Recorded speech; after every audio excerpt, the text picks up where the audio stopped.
like I look at this roster, Bo Nix is a part of it, but like I look at this roster top to bottom. This might be the most complete roster in the NFL, the best roster in the NFL. O-line, D-line. There's a lot to like with the Broncos right now. It's kind of one of these where it's like I put a pin in them and I revisit them like, yeah, this is a good team. This is a really good team. Hello, welcome back to Football 301. I'm your host, Nate Tice. Another great show for you guys today, even with the United States with a gigantic egg on their face after that loss to Belgium. We're still going to have a great show because we're going to talk about some American footy, and we're going to talk about teams that apparently we don't talk about. So if you're complaining that we never talk about your team, we're always talking about the Rams too much and all the moves that they do, we're going to throw a bone. We're going to cover the entire league here and try and fill in the lines before we get into training camp. But to help me do that today, now, a couple of weeks back from his vacation. So I think he's above board. He's got his feet wet again. But as always, to help me do this, my good friend, Matt Harmon. How you doing today, Matt?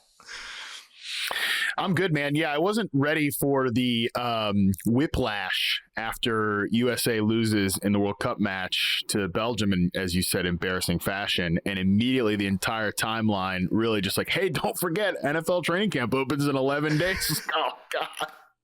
I wasn't ready for that whiplash. 9 Sundays now. Yeah. All these like this many Sundays, this, that, and the other. I'm excited about football, but it feels, and maybe I'm wrong, it feels like we still got a long way to go, but I guess not. 11 days, training camp's open. That's frightening. Yeah. My birthday is at the end of July, so my entire life, like being in media and football media has been just a nice transition for me because my entire internal clock is set to the football season.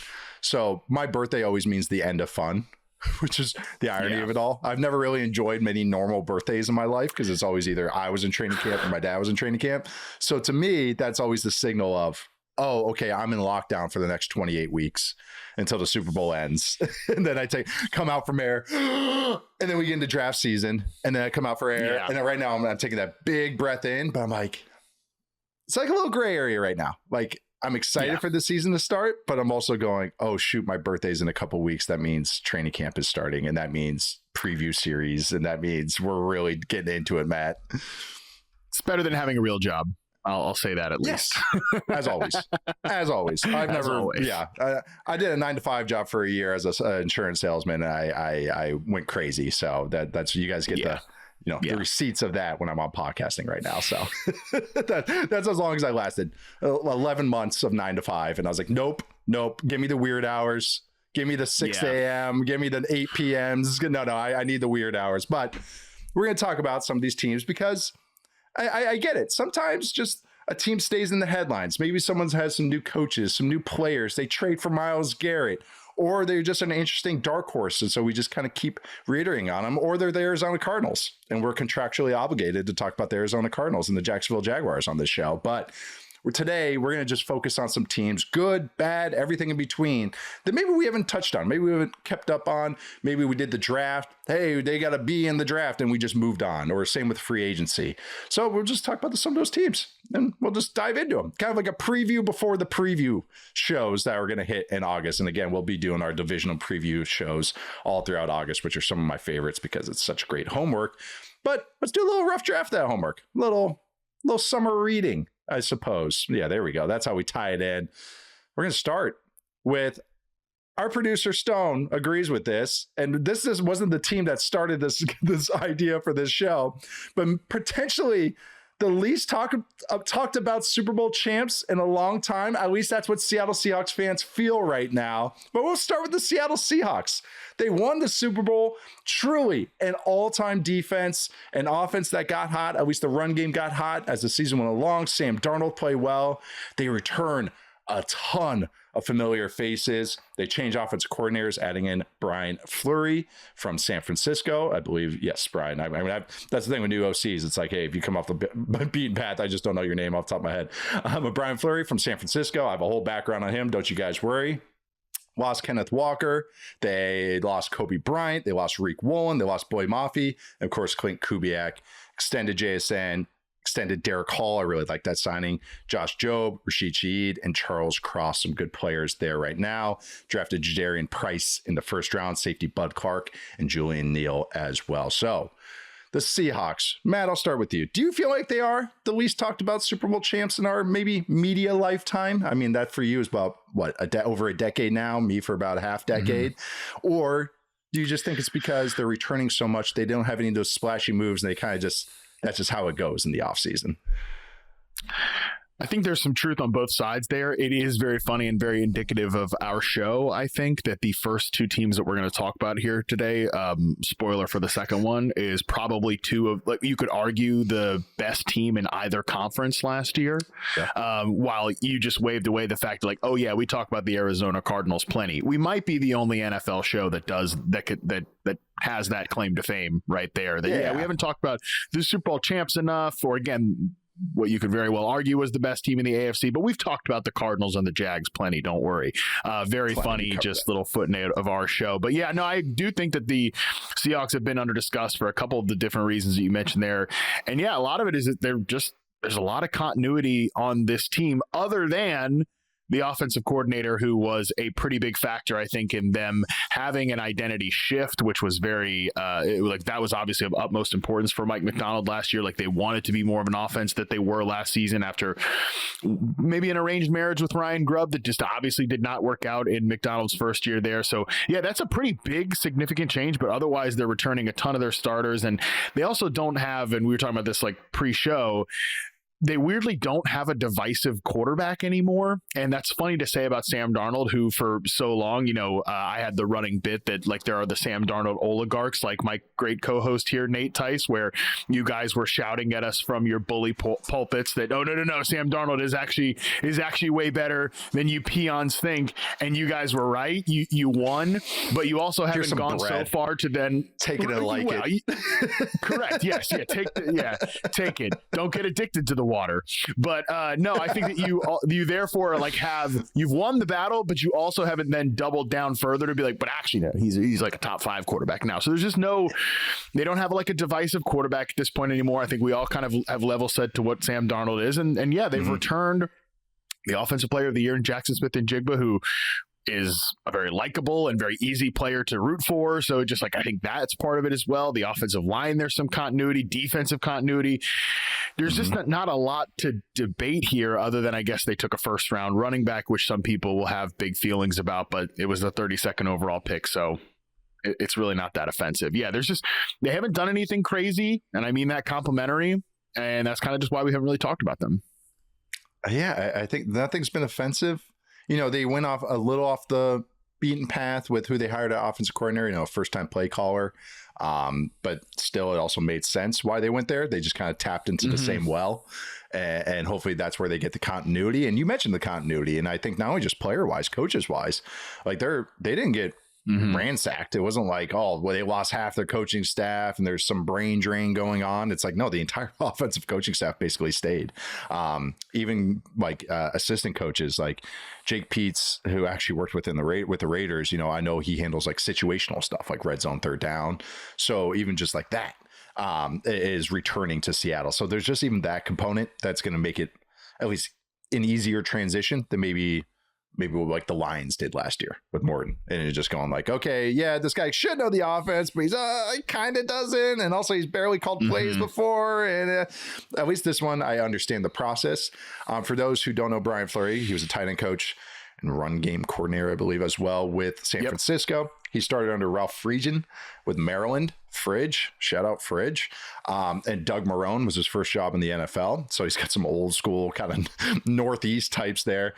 He went to Townsend in Maryland as well. He was a quarterback, but he coached a lot of defense. And it reminds me a lot of the background of Kevin Stefanski and Drew Petzing a little bit, where they did everything. He's coached everything. He's been like an analytics guy, like kind of like game situations guy, special projects guy. He's coached defense, coached tight ends, was run game coordinator, has a quarterback background. So those guys are interesting because they could have a lot, like Ben Johnson was like this a little bit as well.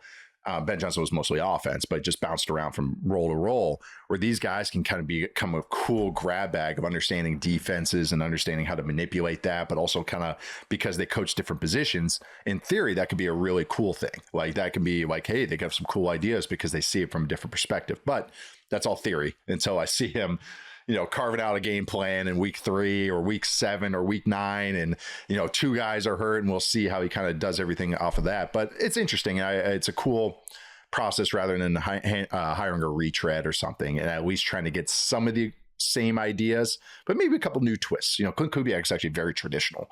Like, his stuff is very the most pure of that offensive tree. His is the most pure form, even more than Kyle Shanahan's.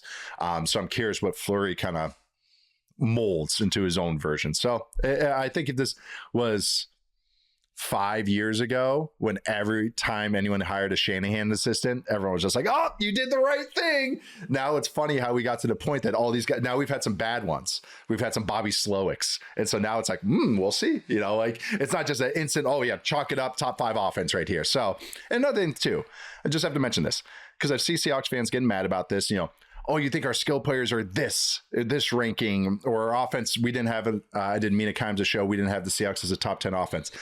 Your offense was solid last year. It wasn't a top 10 offense, which is more remarkable about the defense and the special teams and just how well enough that they did. It was like 14th in weighted DVOA, 10th overall in DVOA. I just said it wasn't a top 10 offense, so I just ruined myself right there. But no, most of the EPA and everything numbers were like 12 to 16, 12 to 18, somewhere in that range, above average to good. It wasn't like the elite offense, but that just spoke to what the Seahawks were last year. Pretty good on offense, extremely explosive, really good defense, really good special teams, and that was their formula. So just one little thing to poke at. Question for you. How do you feel about the Seahawks skill players at this point in time? Like, they were bringing back everybody, JSN, Rashid Shaheed, Cooper Kupp. They have AJ Barner, Elijah Arroyo could be interesting at tight end. And then the running back room is kind of an interesting question mark as well, even with the first round pick. But just curious where you stand with that skill player group right now. Well, yeah, I mean, to your point, I think they, at the beginning of the year, they came out really hot in the passing game. They were super explosive with Sam Darnold and Jackson Smith and Jigba.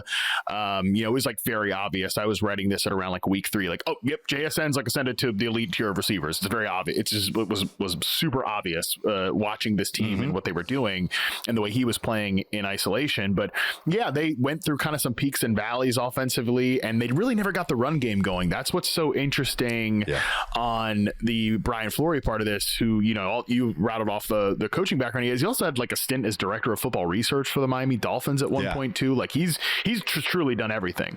And obviously coming as a run game coordinator here, you wonder if he can kind of not revolutionize what they did in the run game, but just build on that. That's what, if Kubiak was back this year, you'd think like, okay, we had a good first step, a good first year. Let's take another step this year, which I think would be building more of a consistent run game. But the good part, I think, if you're a Seahawks fan, what you would argue here is that outside of Cooper Kupp, like, everybody should, I think, have another step to take. I mean, JSN, you probably can't say he's going to take another step from being like, I don't know, the 4th or 3rd best receiver in the NFL to like the first. I mean, maybe he is, but still that would be kind of a big jump. But like, Barner is still a young and growing player.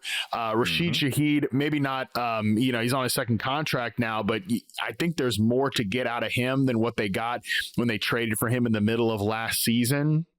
Obviously a rookie running back. I'm still a fan of Torrey Horton, who's like their 4th receiver now at this point. I think he can make some plays. He was really showing well before he got hurt last year. Even Elijah Arroyo, you mentioned 2nd-year tight end. Like, that's how the skill position players get better, is that they're just younger and they take another step here. Because on paper, if they all just kind of run back the level of play that they had last year, they have one guy in the center of the universe in JSN, and everyone kind of orbits around him. But if 1 or 2 or even, God willing, 3 of these guys take another step in this 2nd season under, obviously the same offense but different coordinator, I think then you're talking about a skill position group that's much better.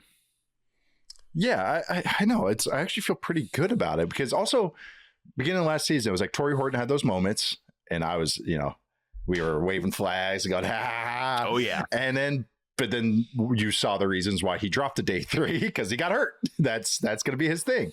And then Rashid Shaheed comes in and kind of fulfilled the same role. So it's really interesting, because JSN has shown so much more vertically than I ever thought he could be. And that's we've talked about this. I mean, even a year, I would say a year ago, you and I started having the theories that JSN could take that leap. Like, you had your versions of it, like based on your research and everything. And then also mine was more, Clint Kubiak offenses, they can hyper fixate on whoever the number 1 is. It was Andre Johnson who we brought up. And then it was one of those where it's like, I was right. I wish I took advantage of it being right. Like, it was like, I didn't know I was going to be this right. And I think you were even more right than me. But I'm bringing that all up is that they've reached their equilibrium, I guess. I'm trying to think of the best way to put it. The second half of the year, they kind of, everything crystallized. The roles crystallized. I think the offensive flow crystallized.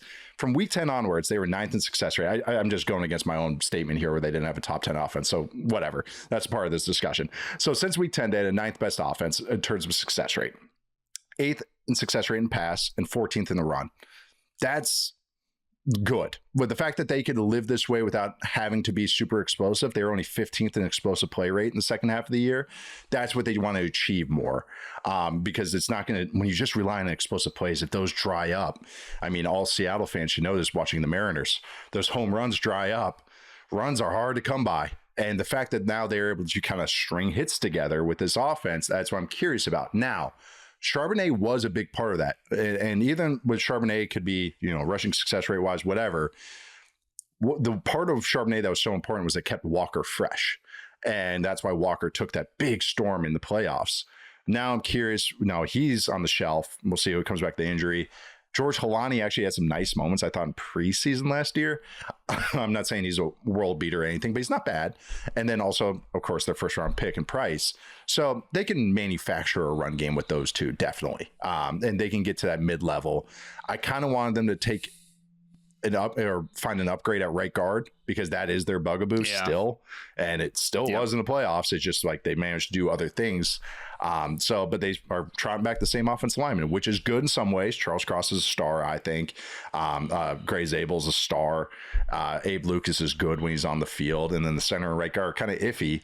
But we'll see. So again, more continuity leads the same way and leads to more success. I believe they returned the same offensive line coach as well. And then the last thing, defensively, because we just talked a lot about their offense. Defensively, they kind of lost some role players or rotational players, I should say.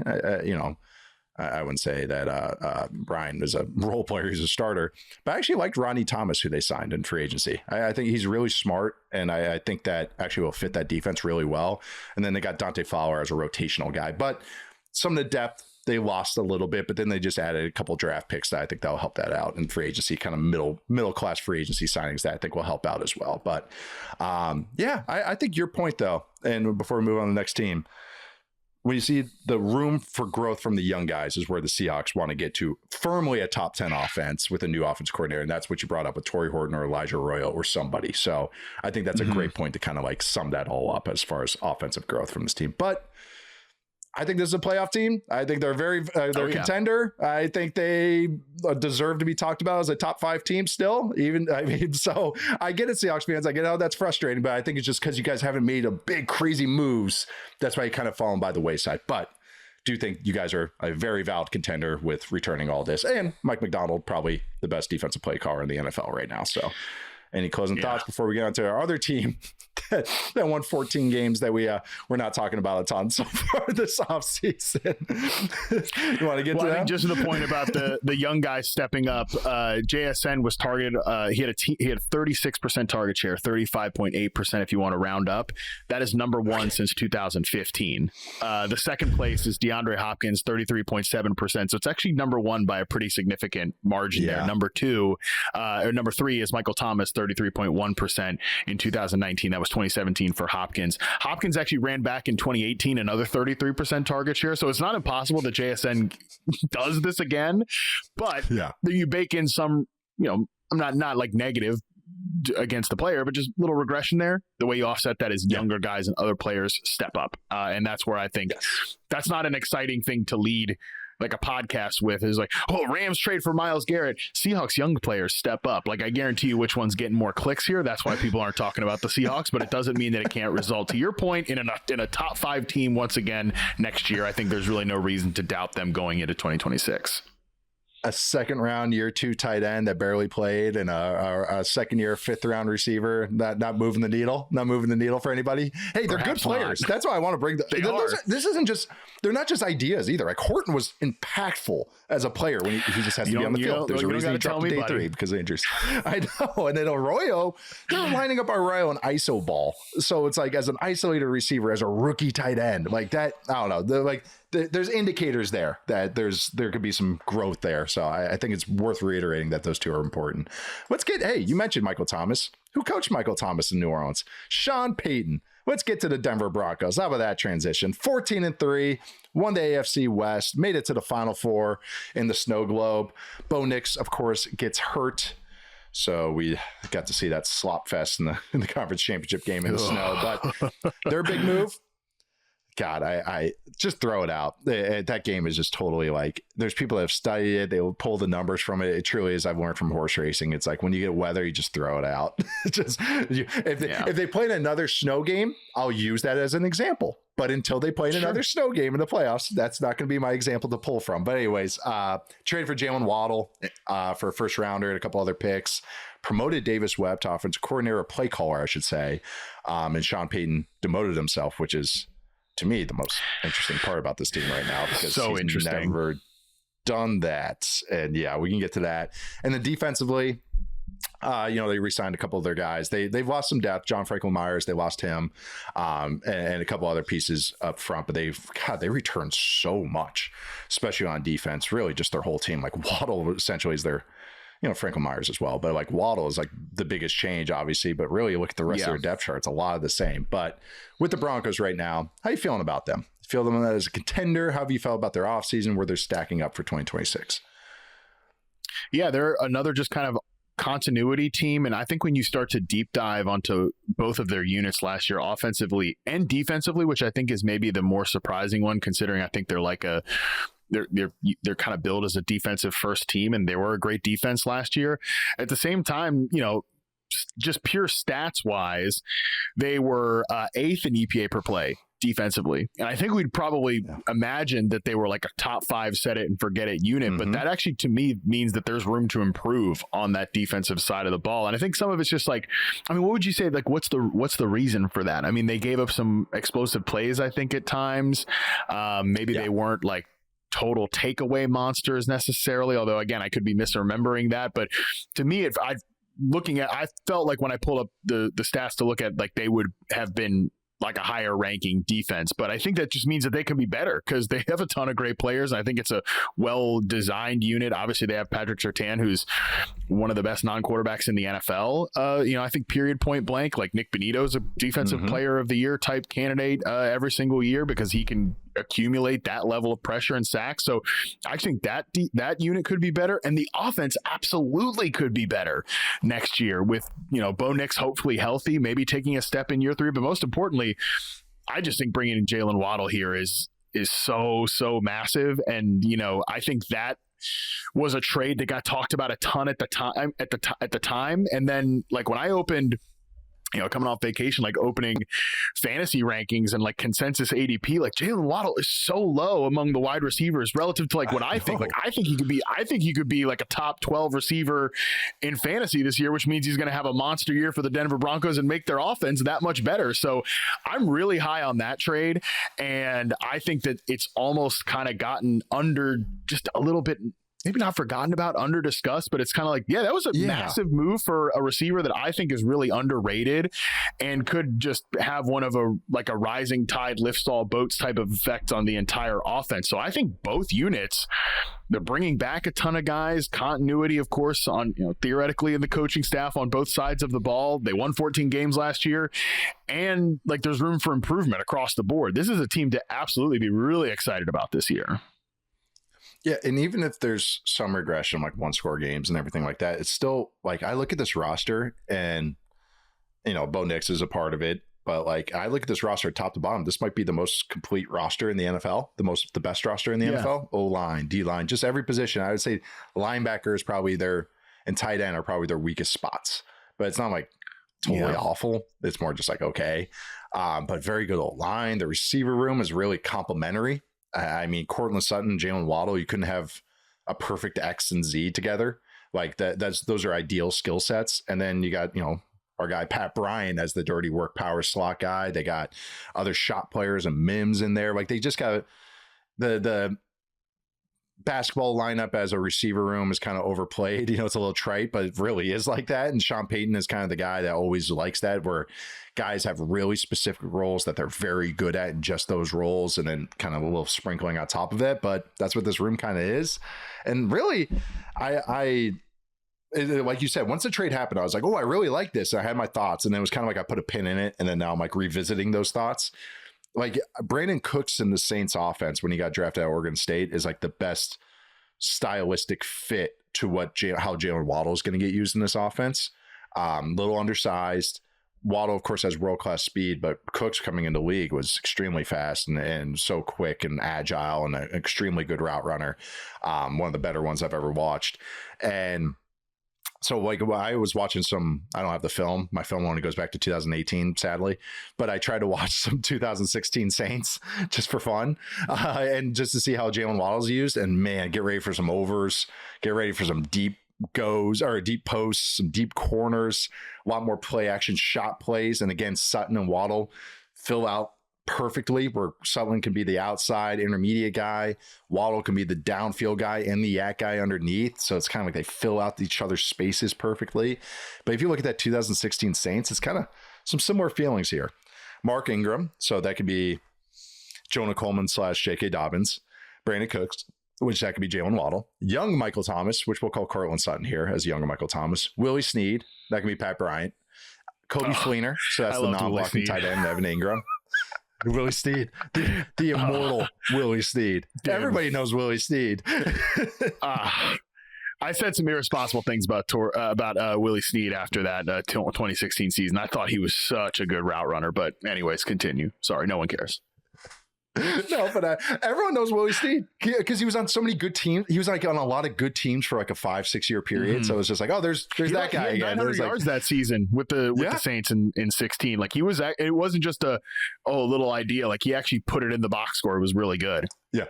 I know. And I know. That's why I was looking at this offense because like personnel wise, they kind of match decently. I'm not saying Pat Bryant's going to go for 900 yards, and then Tim Hightower's the other running back, but I don't know. That's what I get that vibe, and I can see the shot plays already coming up. I'm very high on Jonah Coleman. I should say very high. I liked him because I always liked this kind of bully ball back that's good in protection, the singles doubles hitter as a running back.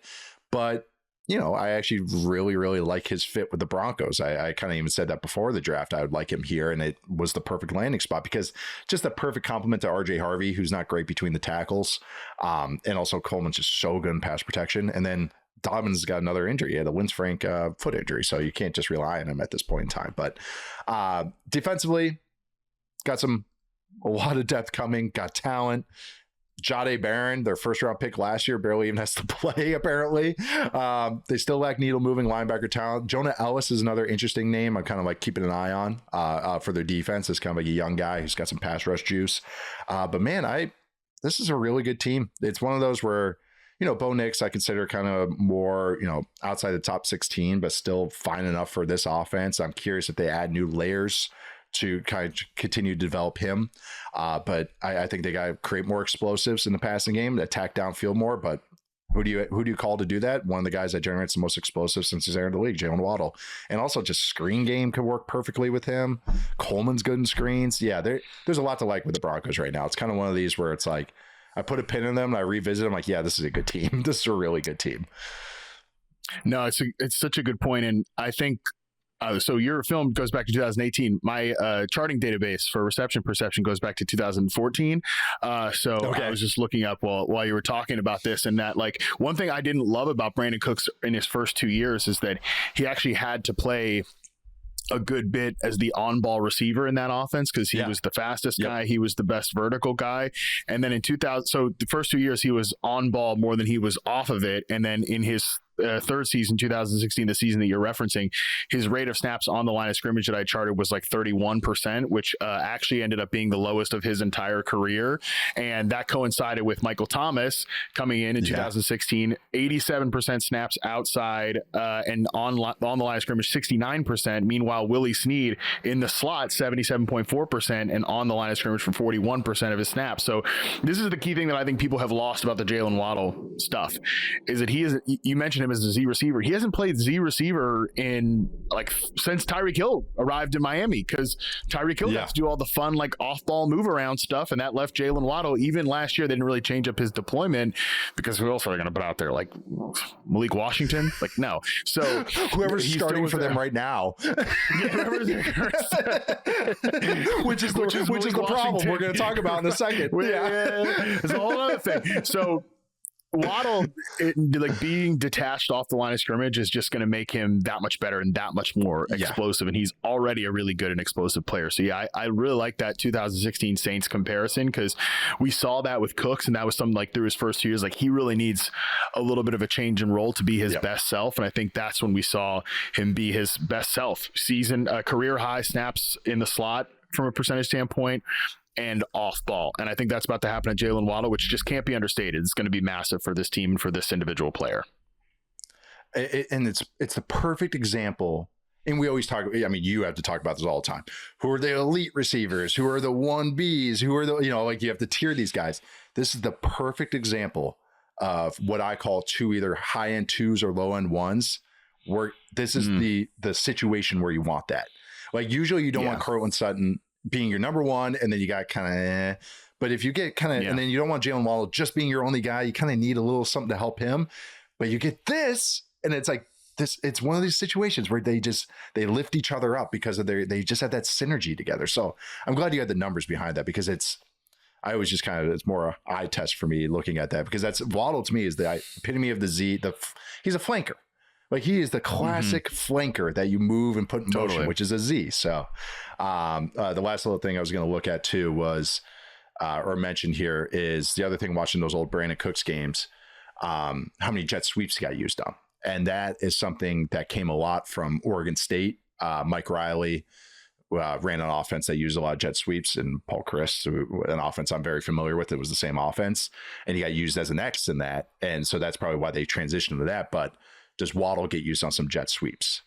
Troy Franklin, I didn't mention him. Can be a nice auxiliary guy, but just looking at the receivers, Marvin Mims got some carries last year, but when Marvin Mims is on the field, you kind of know what you're getting. Gadgets and shot plays, as a defense. Oh, Mims is on the field? All right, gadget shots. What if Waddle's on the field 80% of the snaps? Well, now it could be a run play. It could be a jet sweep off the run play. It could be a play action off the jet sweep. It just expands the offense even a little bit more. So I think too long didn't read. Football 301 really like the Jaylen Waddle trade for the Broncos.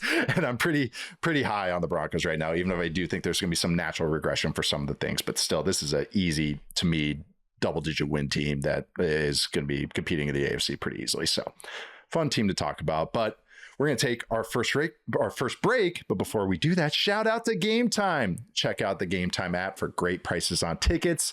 I was going to do that if the United States won, but they didn't. But you still can to check out every good sporting match on the Game Time app. We are going to take our first break, and we'll come back with a few more teams there, maybe going under the radar this offseason. See you guys in a sec. All right, we are back. We'll get to a few more teams that got under the radar, including another division champ. We've started 2 division champs that have gone under the radar with the discussions on Football 301. Let's get to the Carolina Panthers, a team that you have no familiarity with or no feelings for whatsoever as an impartial, neutral analyst. But they did go 8-9 last season. I do not. I have no feelings. I know I'm not partial. Let's be on the record here. I get that all the time with the Vikings. I get it both ways. I get it. If I'm negative on the Vikings, people go, well, he's just mad at the Vikings because they fired his dad. And if I'm nice about the Vikings, people go, well, that's because his dad used to coach for the Vikings. That's why he's not. So Vikings chatter for me is kind of maybe Panthers chatter for you. But they won the division, the NFC South. I guess I don't know if you call it a hard-fought battle, a war of attrition. Falling ass backwards. Backwards, stumbling, rumbling, bumbling into the playoff end zone. But they made some moves on defense. Their offense had some moments. Bryce Young had a couple strong games, probably just, at least better games, I should say, in the second half of the year.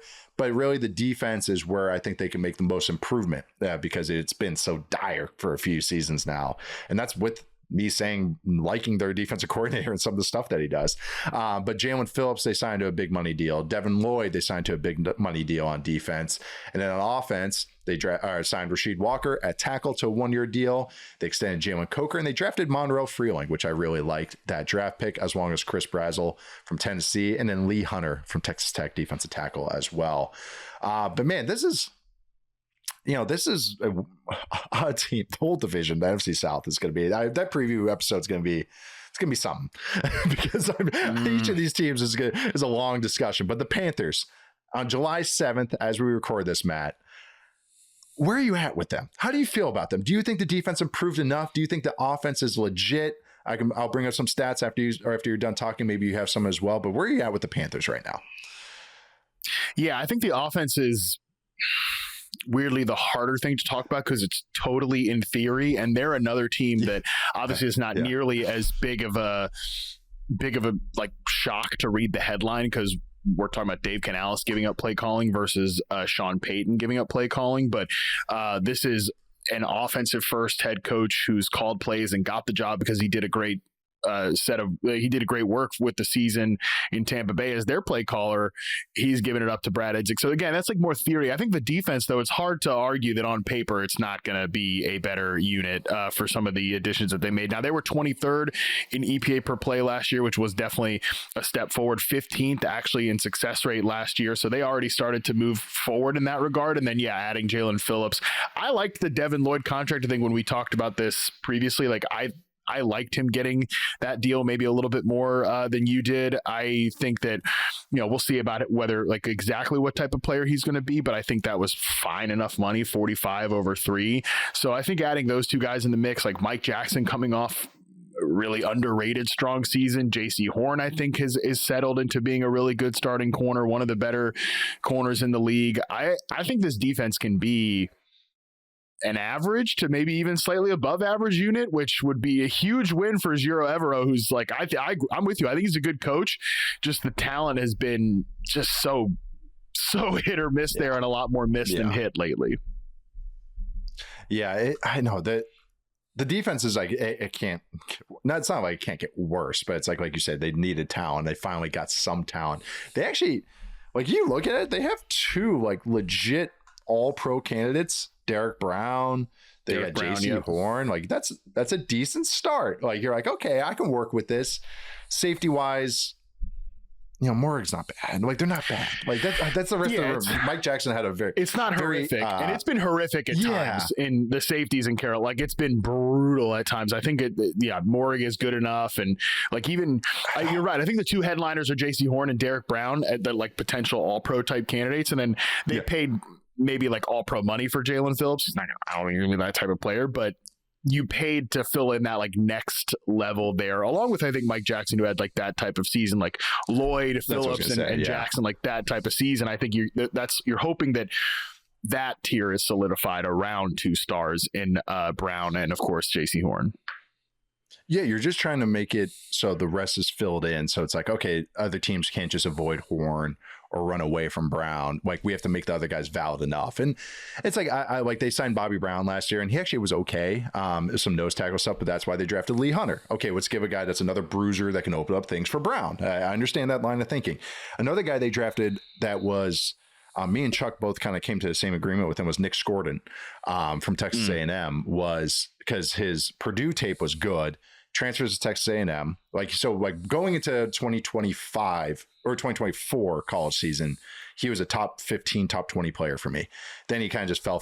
I think for everybody once he went to A&M, got too big. Watch him last year, kind of has figured out his weight. And I'm not saying, oh my God, this guy's back to being what I consider, he was like a blue chip prospect for me for a minute.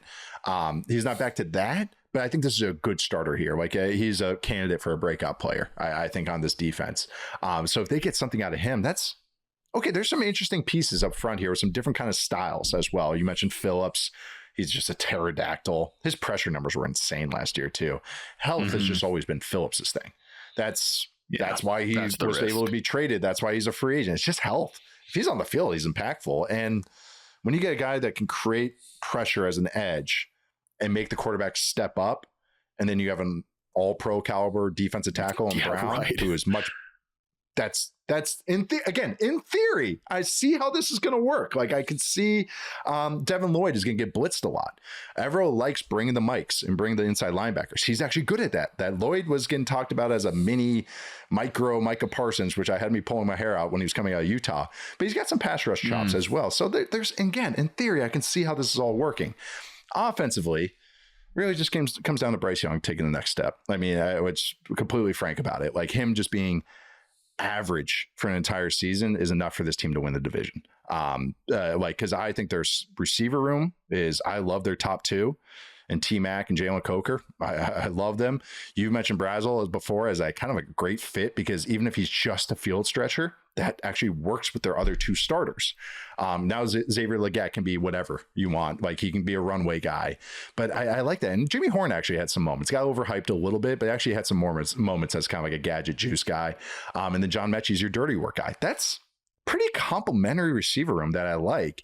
And then running back room, Chuba Hubbard, Jonathan Brooks, like that's a pretty solid top two. Their run game fell off a cliff last year. Second half of the year, they're 30th in design run rate or run success rate. They were 9th in yards before contact per run, but 31st in yards after contact per run, which is, I have to study that to see what happened there.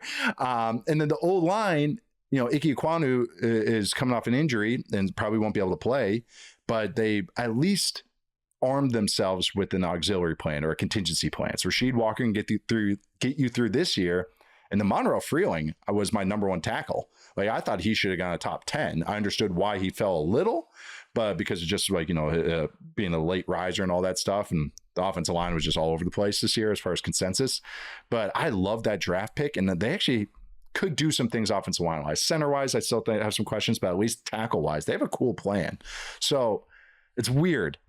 2026 Panthers, I'm not super high on. I like the moves they did.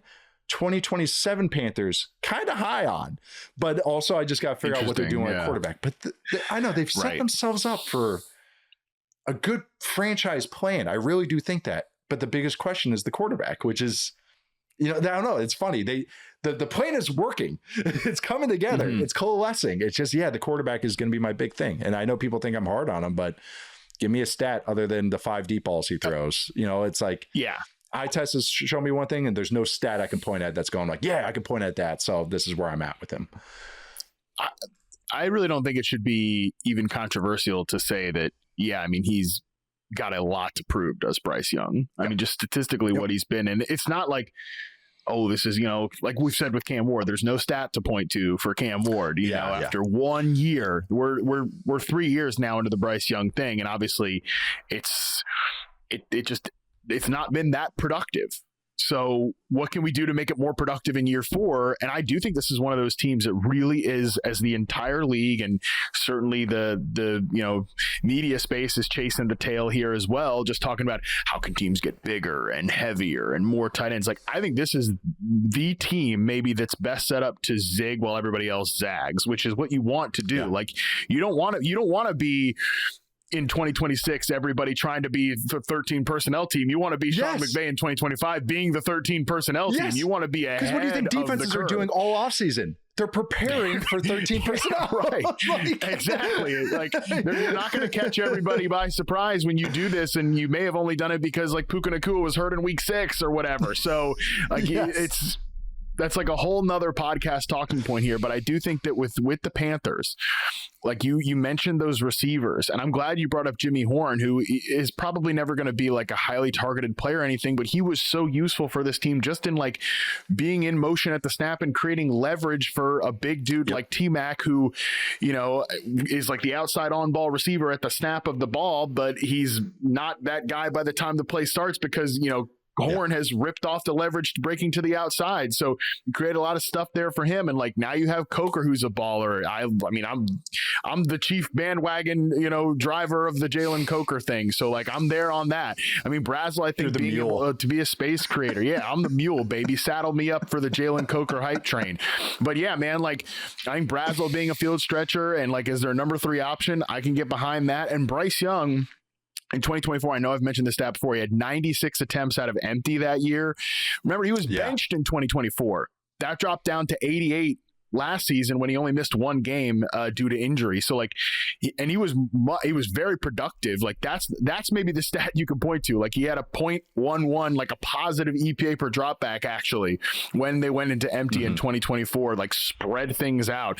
I think he's the type of guy that you want to get in the gun and you want to do like the point guard quick attack stuff as opposed to this big heavy condensed like chuck the football down the field.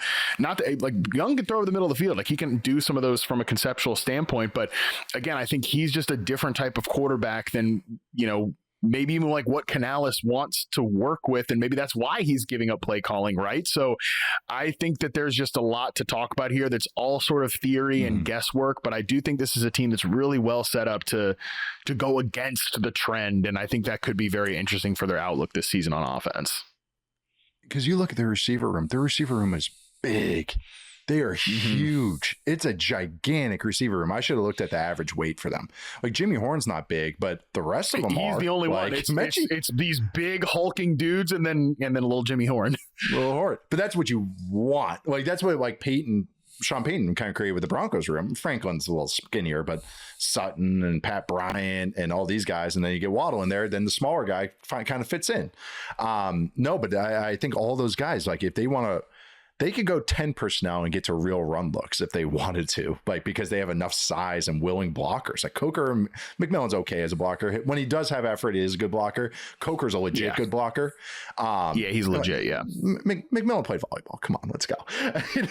But and even Bradwell, I didn't like. He was another guy. Who said that like leading up to the draft, right? Like people in the league were like, McMillan, he plays like a volleyball player, complimentary and derogatory. It was very much like that.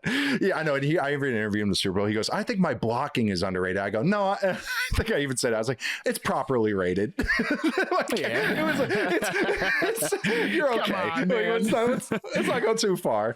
We'll pull up some Malachi Fields. We'll pull up some Stribling, and then you'll see some run blocking right there. But even Brazel, who I kind of got lower on throughout the process. I think he went exactly where he should have gone. Didn't like him for everybody. Yes. Love him for the Panthers. Because it's just, that's the skill set they needed. I would have liked him in Arizona too. That's another team that, I got to get the Cardinals in here. Because that was another team that needed some deep speed to open up their burly ballness. When you have these guys like McMillan and Coker that thrive intermediate areas, you need to create that space. So it's kind of what you're saying with Jimmy Horn. But last thought too, tight end room is kind of weirdly shaped, but I like Tommy Tremble in his role. But I got to reiterate, I really like Mitchell Evans. Like Mitchell Evans is like, if he's a free agent in your dynasty league, swoop him up right now, people, because he actually has some Y ability. He can block in line, like he's good. And also he's got good hands. He's going to be a nice auxiliary receiver, but again, fits kind of the personnel perfectly. So got to give him a shout out because I just like me some Mitchell Evans. I like that. If they're going to run out of 10 personnel, as you're talking about, like you need to stick the dirty work Y guy in there. And I think that's why Mitchell Evans probably leads that group in snaps this year. Yeah. All right, here we go. We'll go on to another team that for a while looked like they were rolling. They also went 8-9. This is the difference between the AFC South and the NFC South. They finished third. This is the Indianapolis Colts, who after the first half of the season had to do a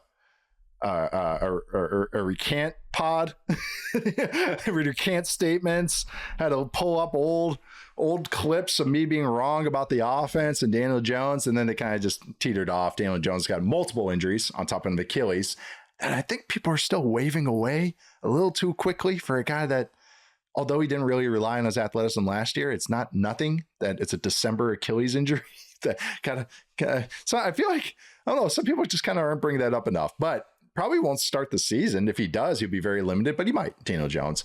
Also re-signed Alec Pierce to an extension as well, which was deserved.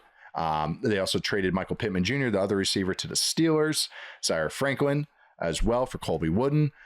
They drafted a couple of spine defenders and CJ Allen linebacker and AJ Hawley. I actually really like those picks that they made on the defensive side of the ball. But you're looking at this Colts offense. Doesn't matter who's starting the quarterback, whether it's Daniel Jones or Riley Leonard / Anthony Richardson, which is if either of those two are starting, then You know who's super interested in that offense? This guy right here, who has one flower still on Anthony Richardson Island. And I don't know if I have more than a house on Riley Leonard Island. I think I own half the island to myself on Riley Leonard. Yeah. So I wouldn't mind a 4-week stint of one of those two starting just for my own interest of watching the Colts offense. But I am interested in how they use their skill players, because moving away from Pittman, they traded A.D. Mitchell as well in the Sauce Gardner trade. I'm just curious how they deploy this personnel. As someone that's so high on Josh Downs, I like him as well, but someone I know you are driving the Josh Downs train as well. How do you kind of envision this Colts offense this year with the kind of this new reworked personnel?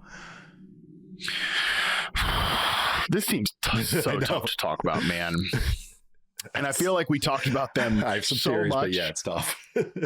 I feel like we talked about them so much from September to March, because they get off to this hot start, and then Daniel Jones gets hurt, and then let's talk about the fact that they pulled Grandpa Phillip Rivers off the chunky Phillip Rivers. Yes, no disrespect, he wasn't playing in the NFL. Like, pulled him off the high school coaching ranks to come in here and play quarterback. So we talked about them a ton then, and then it's like, what are they going to do contract wise with Daniel Jones and Alec Pierce? They get that done, and then we just kind of stopped talking about them. So there's just like so much going on there and then they don't have a first round pick. Obviously, they're not going to be a big discussion point during the NFL draft, and now it's just kind of like, all right, this is what's left in the wreckage of all of that is this team on offense that we're looking at right now. And not only does Daniel Jones have a big injury question, Alec Pierce has a huge injury question coming into and I think that's worth discussing here too. He didn't want to have this ankle surgery seemingly, and then he did have it, and his timeline is kind of up in the air. And this receiver room just gets so light after Pierce and Downs, who Downs had the worst season of his career from a statistical perspective. I thought he was a little banged up at times. I don't think he was banged up at times even coming into the year. This is kind of how the Josh Downs experience goes every year, is you just get report after report that he's lighting it up in training camp. He's set up for a breakout year, and then he gets hurt in training camp, and he comes into the year slow. That's exactly what's happened each of the last 2 years. But man, I think I think Downs could be awesome, and I don't think he needs to be this slot only kind of only 2 receiver set or only 3 receiver set player. To me, he's the type of guy, and I think he's bulked up a little bit. You see clips of him from OTAs where his quads are definitely bigger than they were before. You could tell I don't think he weighs 171 pounds anymore like he's listed at, and I think he could serve to be a little bit bigger and maybe sacrifice a tiny bit of quickness, because what makes him special is the ability to play above the rim and just his route running. So I don't think that him being bigger should really hurt either of those two things. But even just beyond, we get you want me to talk about Josh Downs? I'm happy to talk about Josh Downs, but look at the rest of the room. But look at the rest of the room. It's barren after those two guys, and the guy that just spent, 114 million on is injured right now in the offseason. So, there's talk about them adding a veteran receiver. Keenan Allen has familiarity with Shane Steichen from the LA days. That's another slot guy.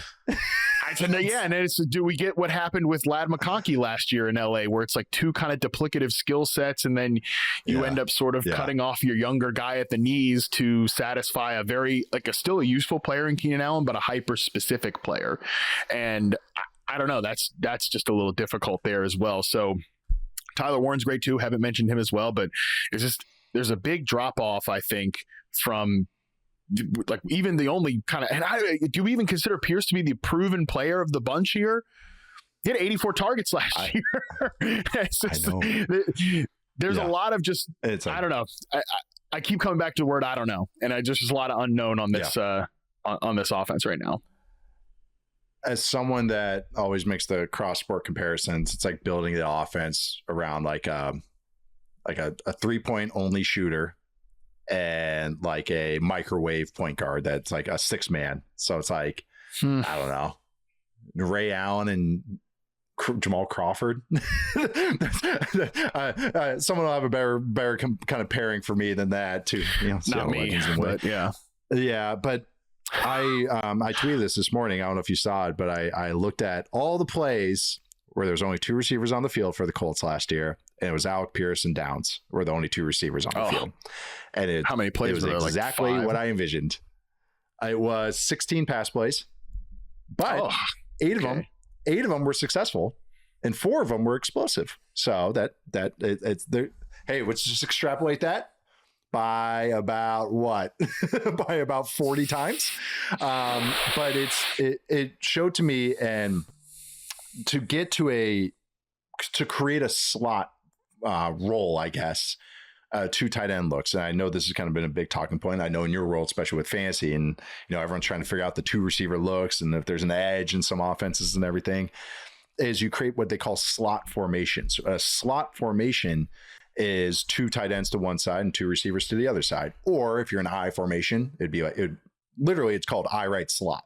So I right is the Y goes to the right, they follow the lead, right. The Z receiver typically goes right.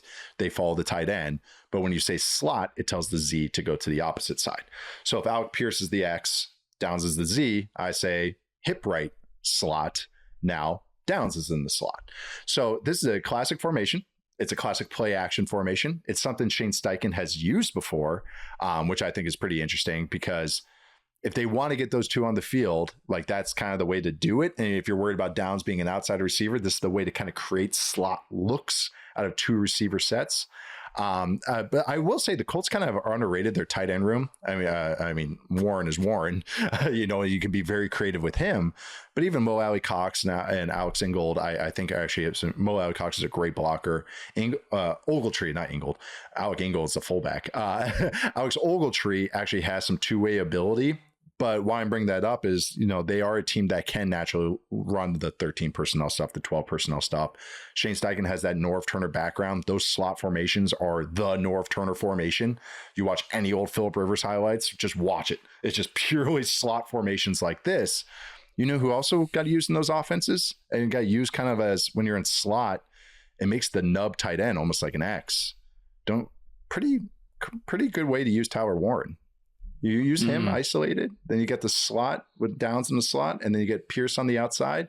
So I'm just throwing this out there. You have to get a little creative to get the best 5 out there. And I think that's what they're going to lean into. So, if anyone's curious, I tweeted it, what those plays look like, and you can check them out. And the 4 I tweeted were all 4 explosive plays, all to Pierce, but they're all 4 play action, long developing plays. Once to Downs, I'm watching this right now as we're talking. I think one against the Texans is the big, like maybe it's a post route or something to Downs. Yeah, but they're all Downs. Yes, they're all right. In breakers.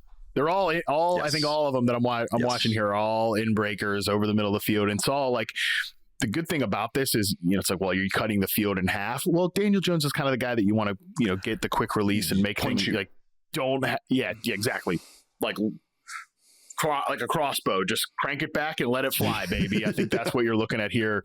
It can work. Like you're right. You're right. You have to get creative, but it can work with 2 guys who are very different in Downs and Pierce. But I just think Downs as an individual player, he's much more like a Tyler Lockett type to me. As opposed to and Lockett obviously was a guy that they did a lot to get him in those 2 receiver looks over the course of his time in Seattle. So it can be done. You just got to be creative. Luckily, I think Shane Steichen is the type of guy to get it done. Right. And then you still got Jonathan Taylor. Pretty dang good. I think Warren's going to be, that's why they draft him. He's going to be a key cog in this, because how they use him, and he's not the greatest blocker, but like they can use him as kind of like this, the Swiss Army knife is so overused, but truly use him to unlock everybody else. Like I think his role will really have a big impact how everyone else gets used. So that's why you draft him in the top 15 is hopefully they have that kind of thing to make everybody else better. But I don't even know who the receiver 3 is. The other formation you can see in one of those is the guy they're talking about right now. God, they've talked about him for like 5 years now, though. I know. I remember bringing him up so long ago.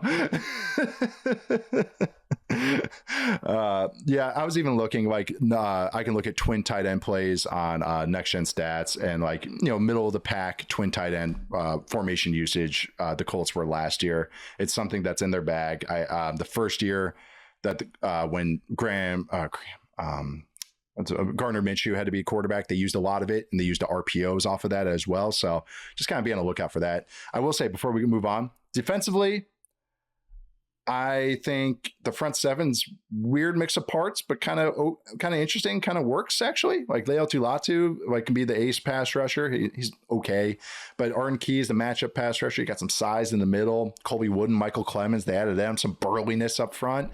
They finished middle of the pack last year. One thing I did look at, I like the CJ Allen trade again, or draft pick again. I like the Halsey. I think he's a cool, fun, instinctive player.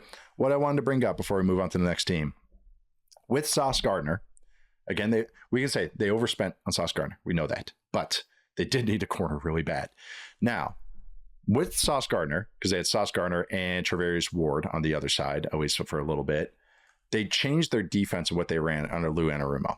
They ran a one-high defense, meaning cover 1 or cover 3, at 58.5%, which would have been the 5th highest in the league last year. Without Sauce Gardner on the field, they ran one high at 48%, which was 24th. So they become like a bottom 8 single high defense without Sauce Gardner and a top 5 single high defense with Sauce Gardner. And you would think that impacts the pass. They're kind of the same pass-wise, effectiveness about average. What it did affect, though, was the run. Because single high, and this is why I laugh at when people use box count numbers, single high means you naturally load the box with one more defender. And when you have the burliness, you can go single high. This is why you want ace corners because, hey, we can load the box and we can leave these corners isolated. The proof was in the pudding. The run defense, yards before contact per run, with Sauce Gardner on the field, all these single high defenses, the Colts would have ranked 2nd in yards before contact per run, 0.83. Without him on the field, when they ran all the 2 high, 1.4. They're ranked middle of the pack. So top 5, top 2, as far as impacting the run, hitting the ball carrier, and just kind of middling without him. So it's funny how we think about this sometimes with receivers and getting cover 2 can help the run game. A really good corner can help the run defense because not them tackling, but as far as now we can run man coverage, we can run cover 3, and we can just load the box with extra bodies. So I just thought that was an interesting quirk about Sauce Gardner as well. But let's get to the Washington Commanders. They finished 5-12 last year. Kind of had a season from hell. Made kind of a push, a lot of offseason moves. Jaylen Daniels got hurt. Everyone got hurt. We've got a whole saga right now with a receiver that's not even on their team, Brandon Ayuk. Oh. But they offseason moves. They moved on from Cliff Kingsbury. They promoted David Blau, his first time calling plays. He was like a backup quarterback about like 5 years ago. They made a bunch of splashes on defense, including Adolfo Owe, Leo Chanel. They signed Nick Cross as well, Rasul Douglas, tight end Chig Okonkwo, a signing I did like. I'll talk about that in a sec. And they lost some old names, some familiar names, but I actually don't think their impact will be felt, or their absence will be felt that much. That's Bobby Wagner, Austin Eckler, Zach Ertz, Deebo Samuel. Drafted Sonny Styles, love that draft pick, and Antonio Williams as well on day 2 from Clemson. Matt, easy question for you. Where are you at with the Commanders? Where are you at with this team and their roster right now? Yeah, I think that there were so many different paths for this team to take coming into the offseason because they really needed a ton of help on both sides of the ball. And, I think selfishly, like I wanted them to come in and just hammer offense and like get a ton of help around Jayden Daniels to kind of make sure this third season was a takeoff season after a step back last year with injuries. But they didn't really do that. They kind of decided that what would help them is just a change of system on offense. And I kind of agree with that, put a pin in that. And then really just hammer talent on the defensive side of the football, like Sonny Styles in the first round, Adolfo Owe you mentioned. Like that to me, I think has been the way that they want to go, right? Like let's make sure this defense is not that bad again, because this is Dan Quinn. The defense is his. Obviously, they bring in Jones to be the defensive coordinator this year. Are they going to bring in some of those like Brian Flores ideas? I think that will be really fascinating to watch. But overall, like I like this approach here because to me, I think Cliff Kingsbury is not as bad as maybe maybe we've been these guys at times, like the naysayers have necessarily painted him to be. But I think he's like a get your young quarterback on base, but like you're not going to round third with Cliff Kingsbury as your offense coordinator. Like you're never going to get to home base with him because I think it's just so limiting. And like I made this point to Justin Boone on the fantasy show when, because he was talking about Terry McLaurin and, as a bounce back candidate this year. And he's like, I know the new offensive coordinator said, David Blau said they're going to move him around, but every new offensive coordinator said that. I'm like, yeah, except this time, like it will not be possible to move around less like move your number one receiver around less than Cliff Kingsbury does. And I know that's, people get tired of hearing about that, but it just is so limiting and so unusual for an NFL offense. And it's a problem. It's a problem in the passing game. Like the run games with Cliff have been pretty decent. So I think they might end up keeping a lot of that. David Blau obviously was there last year. He knows what they were doing. I believe Anthony Lynn is still on the coaching staff as well. He was the running back coach, run game coordinator, I believe. Tell me if I'm wrong there. But again, I think they'll keep some of the run game stuff pretty similar. Maybe just involve the quarterback less as a designed runner than they have at times. And I think the passing game is going to look and feel very, very different this year, which is a welcome result based on, again, what it was last season for sure. So defense, more talented, offense, new ideas. I think that's a pretty good direction for the Commanders coming into this year. It's the right direction. They just did it a year late. That's where I'm at with them. And that's tough. It's like one of these things where previewing from this year, but as far as like, this is what they needed to do, but I thought they should have arrived at this conclusion a year ago, but c'est la vie. But I do think that with the Commanders I agree. I think they needed to evolve their offense, and Cliff, God, you nailed it. He does a great job of, I wouldn't say spoon feeding, but streamlining things for the offense and streamlining things for the quarterback. And it's not my cup of tea as far as an offensive attack, but there are benefits to it. And that's why I think Cliff Kingsbury went to the Rams is interesting, and I've talked about that. Check out the episode. At some point wrote about somewhere, but I think with that is that there's a limited ceiling. You automatically cap yourself if you're going to operate your offense like that, unless you have just all world talent everywhere. Commanders do not have all world talent everywhere. And I think Jayden Daniels, his Arizona State offense is more what to look at and how he'll operate than anything he did at LSU or even early in his NFL career, which means a little more under center, a little bit more play action. He's going to have to work more over the middle. And I think he's actually been decent at that, especially to his tight end, which was Zach Ertz. I'm going to talk about Chig in a second. But I do think that that's where you can see the growth and not just relying on ISO ball to Terry. At LSU, he had BTJ and Neighbors. So I think that kind of just similar to what the Eagles are going through, but I think Jayden has at least shown to me that he can operate a little bit like this. It's not his preference. He also has to learn how to not always scramble when he does get pressured. He has one of the highest scramble rates and run rates when he is pressured or moved off his spot, like ever. That has to change. Like we've already seen him getting hurt not just multiple times, but multiple ways of getting hurt, which is scarier, I think, than just like, oh man, he hurt his hamstring again, hurt that again. It's like, well, when you're getting hurt in all these different ways, you got to change your style a little bit, which is kind of what we knew. Run game wise, though, I think their O-line had some real moments last year. I know they moved on for their O-line coach, but Laramie Tunsil. Chris Paul's not bad. Still don't get why they moved on for Biotish, but they're going with Algoretti. But also Josh Connolly, their first round pick last year, was dang good in the run game, especially at the end of the year. Passing wise, he's okay, which is kind of, again, what I knew coming out of Oregon. He might end up a guard, to be honest, but he's really good in the run game. And John Bates, really good run blocker. Curious Luke McCaffrey, really good run blocker. Diami Brown, back again, really good run blocker. See what happens with Antonio Williams. He might get force fed a lot. I like him, but I think he's slot only, and he's not really the most gritty guy. He had some moments, actually. But I do think that I do want to talk about Chig a little bit, because Chig had a nice rookie year, I believe. Had some nice stats there. Kind of fell by the wayside, which just kind of happens in Tennessee. But I actually think he's going to have some nice synergy with Jayden Daniels. Daniels and Zach Ertz had like really good chemistry together. And I think Chig is a better player than Zach Ertz in 2026 or 2025, at the very least, more explosive. I just looked at the last 2 years. Chig, 1.3 yards per route, Ertz, 1.33 explosives per route. Chig, 2.3%, Ertz, 1.8%. But then here it is, yak per reception. And the Eagles fans know this. This is the joke about Zach Ertz, that he never forced anyone. He didn't force a missed tackle like ever. Yak per reception, Zach Ertz, 2.7, Chig, 5.3. So if Jayden Daniels is going to attack that way, all right, let's add a little more juice to the position. So that was one signing I really did like. And they have John Bates on the roster, who's a dang good blocker. So Chig doesn't have to be the Y. He can be the auxiliary tight end. So there's maybe one way where this offensive personnel kind of makes a little bit more sense than maybe at first blush, because that receiver room is tight. And and Brandon Ayuk seem like they're playing. And I don't know if that's a work, like the little fight him and Jane Daniels are having right now, or what.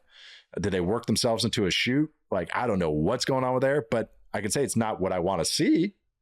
I think that's pretty safe to say. It's not what I want to see out of my team and my potential quarterback and receiver pairing. Yeah. Yeah. And then you mentioned the defense. It's Dan Quinn's show. They have 11 new names among their top. They're too deep on defense. Usually you want to microwave a defense. Again, this is something I thought they should have done last year, but here we are. I like the Leo Chanel signing. I love the Sony Styles draft pick. I think that's going to be great. Chason had an interesting year last year. I actually thought he was a pretty good last year, and they got some beef up there to help him out on top of the big signing, Adolfo Owe. Charles Omenihu was an interesting signing as well.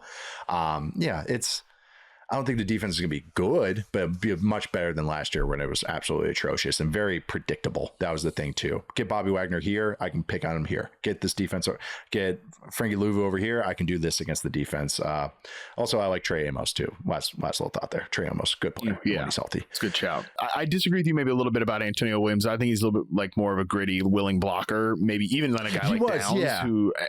he just isn't like a tackle breaker, and I think he actually had some pretty good ball skills and tight coverage and played physically. So maybe a little bit more of a gritty guy than maybe. Yeah, me too. I really like him, and I think he could be a Z for this team. But honestly, as you were talking about, like those two receivers working together and Chigakonkwo, like I kind of think there's some similarities to the last team that we talked about, where like you could see them like align those two guys, McLaurin and Williams, up as the X, and then the slot off ball receiver, and then like in my mind it's Tyler Warren like leaking to the backside of the formation, or Chigakonkwo to get him those yards after catch, because so much of Tyler Warren's like big plays last year came off play action where they would just get it to him, let him rumble after the catch, and I think Okonkwo can do some similar things here. So like it can be done. You can make it work when you theoretically have like the move tight end and a slot only or slot mostly receiver. It can be done. I think this is a team to do it. And yeah, I just think McLaurin has always gotten kind of pigeonholed as like a vertical like speed receiver. I like his route running a lot. I like his separation ability a ton, especially on those in breaking routes. So I think he fits this offense really well. I'm very, if everybody stays healthy, big if, and McLaurin, who's a sneaky older player, like he doesn't fall off or anything like that. I actually think this offense, despite the lack of receiving talent, can be very good. Yeah, it's just a weird mix. No, Antonio Williams is a guy like I gave him the highest grade I can get on a guy that I think is slot only. Like that's how I put it out. Like, and I'm glad you brought up the blocking stuff, because you're absolutely right. I just looked back at my own notes and I was like, surprisingly gritty blocker is my note on him. So that's my own error there. But no, I do think that. I think he's going to be the one that stands. I know other people are hyping it up, but I do think he has a great stylistic fit for anything. And David Blau is a very traditional offensive mind, so I'm glad you brought up the kind of copying, pasting, kind of the last section. Running back wise, I didn't even mention the running backs. Rashad White actually could be a decent fit in this offense as far as just I think he's good from under center and traditional runs, but also screen game. I think this offense will open up some screens if there's some Ben Johnson in there, and that little kind of flair of that offense. But just have to see. David Blau can call anything, and they have a new offensive line coach as well. I think it's his first time being the O-line coach in the NFL, which is. We'll see. Always interesting. We'll see how that goes. Yeah. New first time O-line coach, first time offensive play caller. And the first time offensive play caller was only role he's had before was assistant quarterback coach. And so that can go a lot of ways is how I'll kind of put it. Can I pitch you a show idea here? Well, we're over an hour into this show. We need you to do a show. And, you could probably talk about it with yourself for 2 hours, but you need to do like a show at some point here, offensive line coach situations, and put them into buckets. Like, not worried, like, you're great, not worried about it. kind of the middle, and then we'll see. Like, because I'm very curious that because I'm very excited about this David Blau thing and what this offense could look like. But then, I hear you bring up first time offensive line coach. And I've certainly been guilty of not focusing on that previously enough. So I think that would be maybe put you some more work on your calendar here, Nate, as we head into training camps. I do need some August content ideas for articles. I can't stave away Al going hey, I need all month for a big board. I know I usually need 2 weeks. So I needed one other article idea for August. So that actually might be perfect. So thank you for the idea, man. There you go. We are reading again in 2026. We are. Have you read anything? Any books this year? I'm reading. I just started The People. I read Ina Garten's memoir. I finished that pretty recently, and now I'm reading The People's History of the United States, which is a nice depressing. Welcome to my college years. which is a nice depressing before bed book. So yeah, good. That's where I'm at right now. Yeah. What is he saying? Good Will Hunting. That will really blow your socks off or knock your hair out, knock your hair back. Yeah, that's one. I read The Great Successor, I believe it was called. It was about Kim Jong-un, and just kind of a little biography on him, which was interesting. The Dennis Rodman section was really interesting and funny. Funny in a dark way, I should say. Funny. Yes. Yeah, which is right up my alley. And then I'm reading Future Noir, which is about the making of Blade Runner. It's 700 pages on the making of Blade Runner. That's the stuff I like. That's aggressive. Yeah. I'm listening to Red Rising in the morning. I read before bed at night. I listen to books on my morning walk. So I own Red Rising. Red Rising and the People's History of the United States. That's where I'm at right now. Okay, very nice. Yeah, no, I got a whole bunch of biographies. I got Ricky Henderson biography I want to read. I got a Bo Jackson biography I want to read. Yeah, I got a whole bunch too. We'll talk more about books after this. We're going to take our last break and we'll come back with a couple more teams. The last two teams to round out this show. See you guys in a sec. All right, we are back. Last two teams here. Kind of opposites end of the spectrum, maybe, of kind of how we've talked about these teams the last couple of years. No, that's not the good way to put it. Anyways, let's just get to the Miami Dolphins. The Miami Dolphins, who are currently projected for one of the lowest win totals this year, at 4.5 wins, according to BetMGM. They finished last year at 7-10. They got a whole new coaching staff. They got a new GM. They got a new quarterback in Malik Willis. They traded away Jaylen Waddle. They released Bradley Chubb. They traded Jalen Phillips last year. They got rid of, who else did they trade away? Jalen Ramsey was there again. Got rid of him. Minka Fitzpatrick gone. Just everybody gone. Just gone. But they got Aaron Brewer. They got Jordan Brooks. They got Patrick Paul. They got Devon Achane. Who else am I missing? We'll talk about it. The Dolphins. Where are you at with the Dolphins in 2026? What do you think about? Which players are you excited to watch? What can they take away from this year? Et cetera, Matt, the Miami Dolphins. I mean, this is the ultimate, which young guys stick here this season. Because, I mean, it's just really tough to get, I think, excited about either side of the ball. Nice You're trying to be so nice here, and I can hear the hesitation.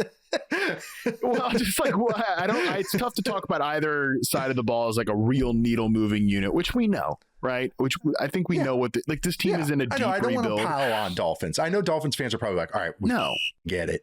Yeah, and I get that as a Minnesota Timberwolves fan, I'm a Seattle Mariners fan for decades. I get it. I get how exhausting that is. So sorry to cut you off, but I know we try to take this a different way. I think more than fair on all accounts there. I think Dolphins fans are probably going to, unplug from the NFL season if they haven't already. I think we just know but at the same time, I think the Malik Willis thing is obviously going to be a fun experiment. I wish he was throwing to Jaylen Waddle. But they've kind of got let's see what sticks in the receiver room. Achane is so interesting because so much of his value has been derived from and honestly, maybe not. Maybe I'm fantasy brained on this one that I was going to say so much of his value has been derived as a pass catcher, but then God, some of those just quick dump offs from Tua were just awful to watch. So maybe that's not real value. It's just PPR scam value. So it's just, to me, it's just which young guys stick really. And that's on both sides of the ball as well. Like Chris Johnson, I did like that pick for them in the first round as a corner. He's somebody I think fits this defense really well.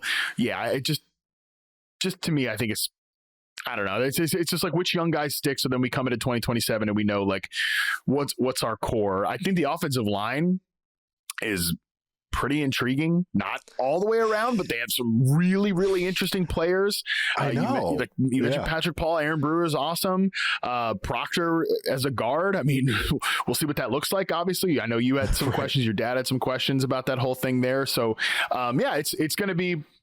I think the run game could be really interesting and fun to watch for, the one quarter that they're like competitive week to week.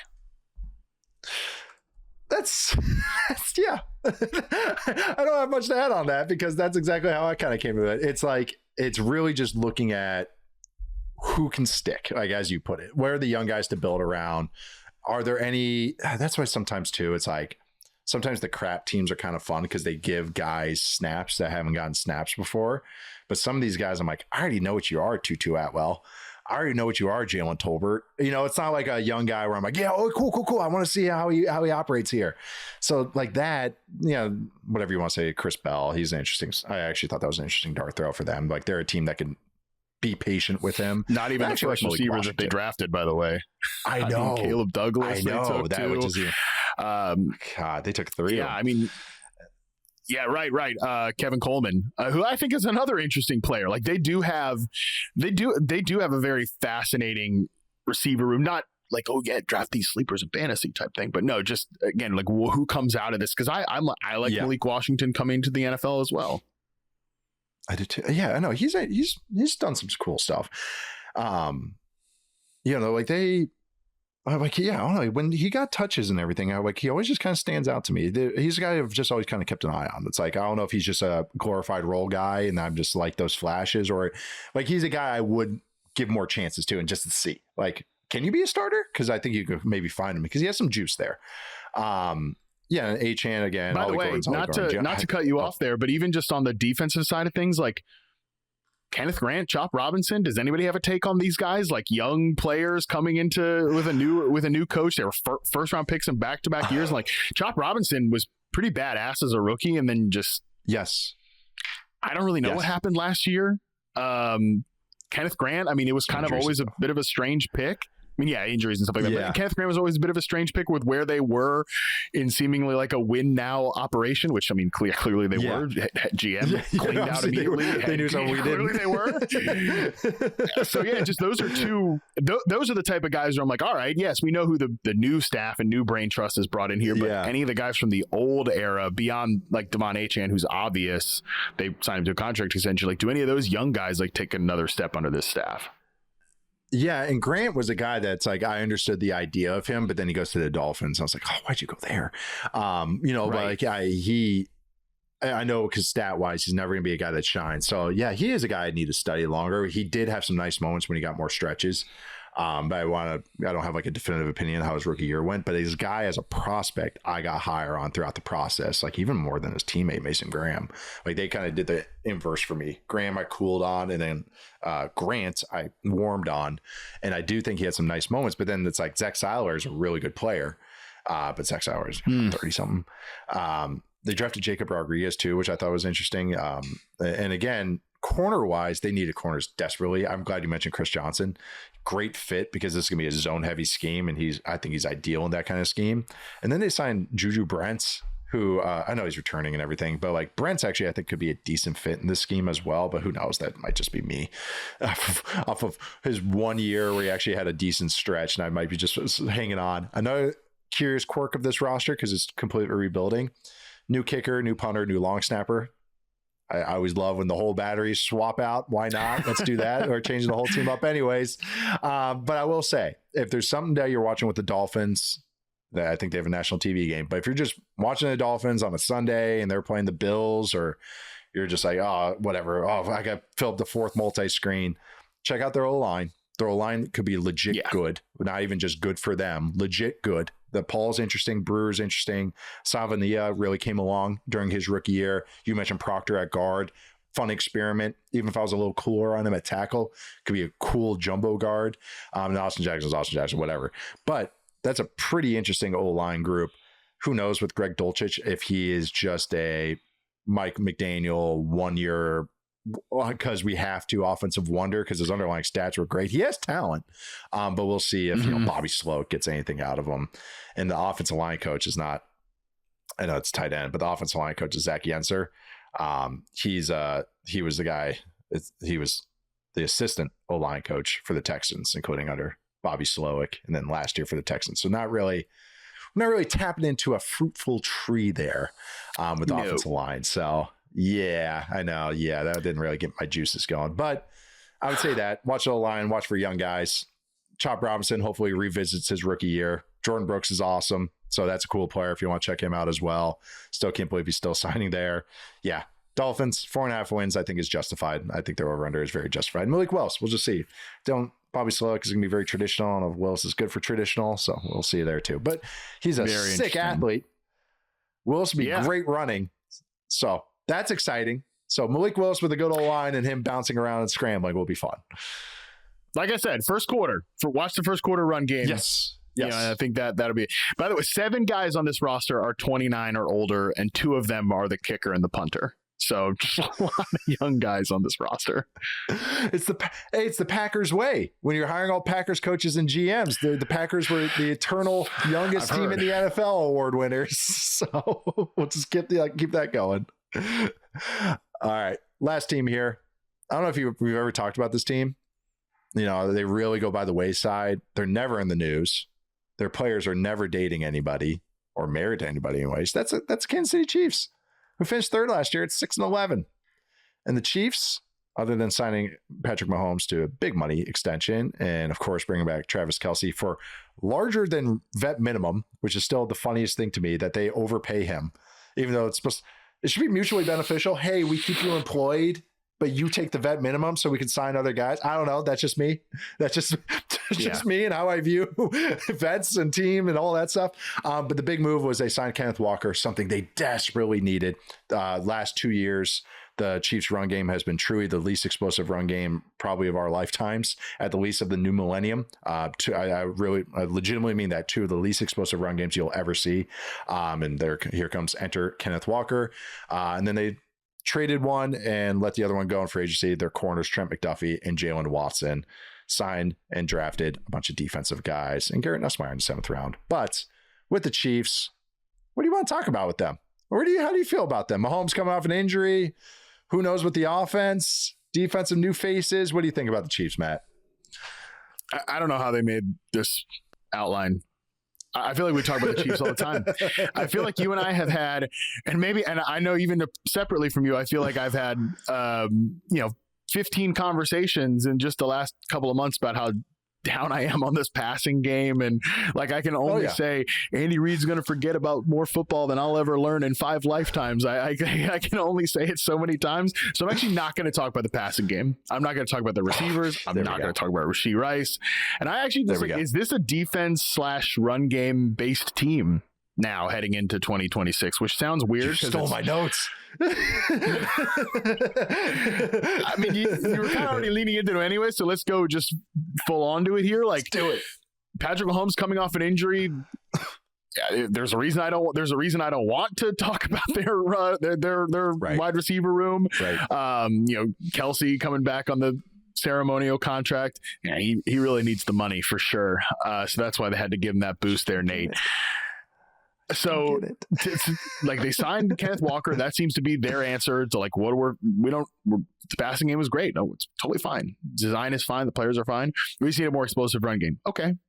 Like, well, all right, that's what they're going for there. And then, they really went hard at fixing their defense. So I do wonder if they're just going to say, hey, this is going to just be a scrap it out, like rock fight type of team in 2026, which would be very different than the Chiefs that we've come to know and love, but it could be not even really loved at times over the years. But it's certainly what we thought of what Patrick Mahomes' like prime years would look like. We didn't think they'd be skewing into a rock fight type of team, but I do wonder if that's where they're going here as they come into sort of I think a strange year in their dynasty or whatever you want to call that this run has been. It would be a welcome pivot if they did lean into the run game. And even if Mahomes was healthy, I think it's a pivot they needed to do. Not just play calls, but just personnel, how they work their personnel. Having said that, I think the Kenneth Walker signing was, I didn't like, again, he's him and ETN. It's like, I didn't like him for everybody.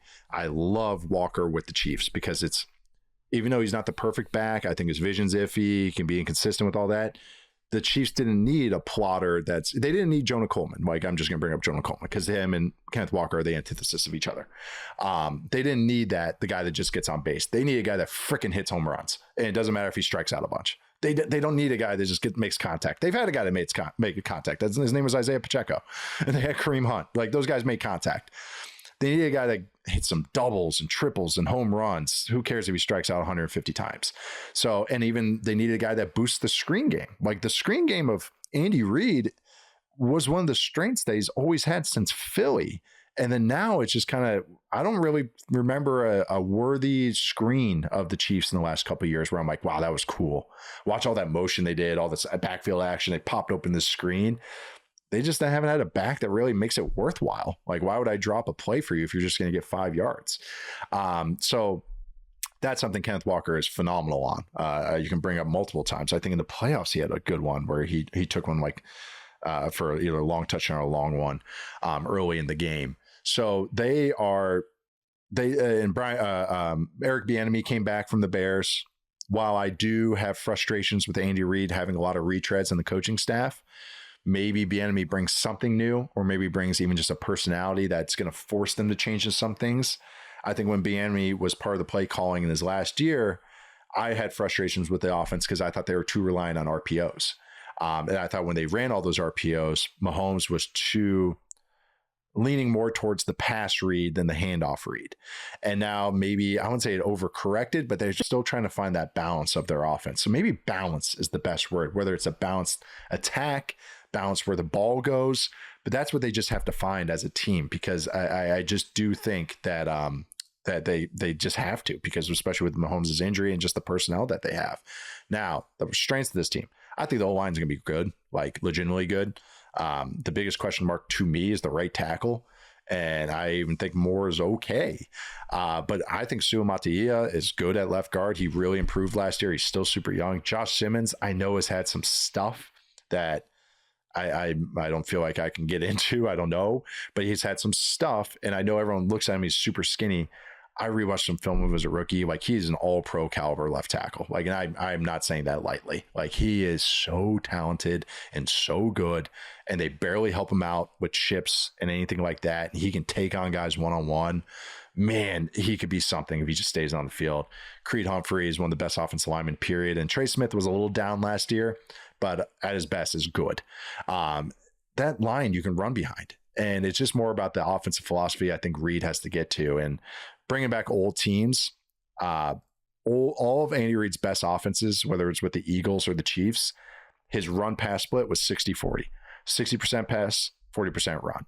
2018 Chiefs, 40.6% run rate. 2004 Eagles with T.O., Terrell Owens, bringing it back to 2004, baby, because I remember that offense, 39% run rate. 2022 Chiefs, 39.3% run rate, the same as the 2004 Eagles, actually. 2020 Chiefs, 39.5%. When he gets away from that is when it goes askew and it feels wrong. But when he finds that balance, that's when it can really come together. And I think they need to find that balance, at least in the run game. And then, I know I've been talking a while. Defensively, really cool.